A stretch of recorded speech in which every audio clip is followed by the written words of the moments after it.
Well, one of experts' biggest concerns is how accessible social media is at all times, often making it really difficult to disconnect. And a Pew Research study showed that 95% of teens in the U.S. have access to smartphones, meaning that social media platforms are constantly right in the palm of their hands.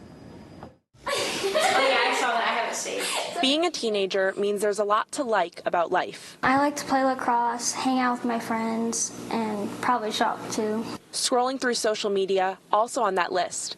But when it comes to that, there's plenty to dislike. It makes you feel like sad at times because you don't feel enough for other people. I don't know, people are judgmental and stuff. Twin sisters Macy and Mia Cabrera and their friend Ella Adams know that being a teenager can also mean self-doubt, comparison, and other struggles that are oftentimes only heightened by social media. You see people that are maybe more photogenic than you, or have better outfits, or a better body or whatever. Experts say the ugly side of social media goes far beyond the pretty pictures. We get concerned for things like cyberbullying. We know that kids, if they're cyberbullied, have higher rates of self-harm or suicidal ideation.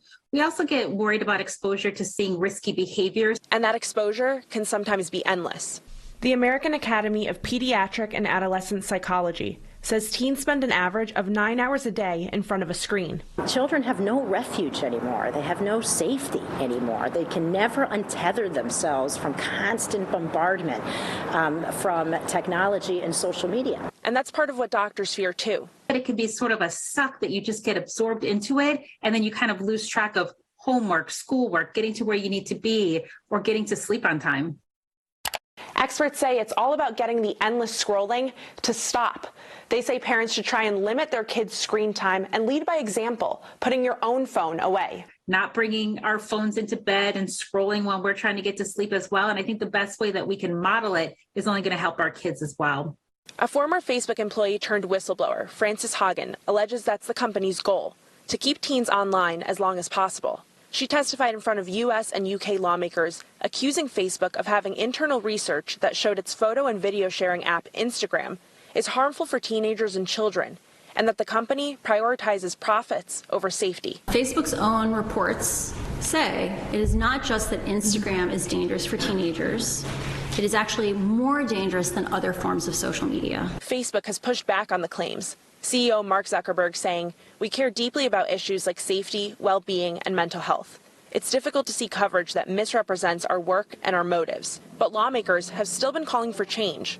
Connecticut Senator Richard Blumenthal leading hearings with other social media companies as well, pressing YouTube, TikTok, and Snapchat about kids' safety. Being different from Facebook is not a defense.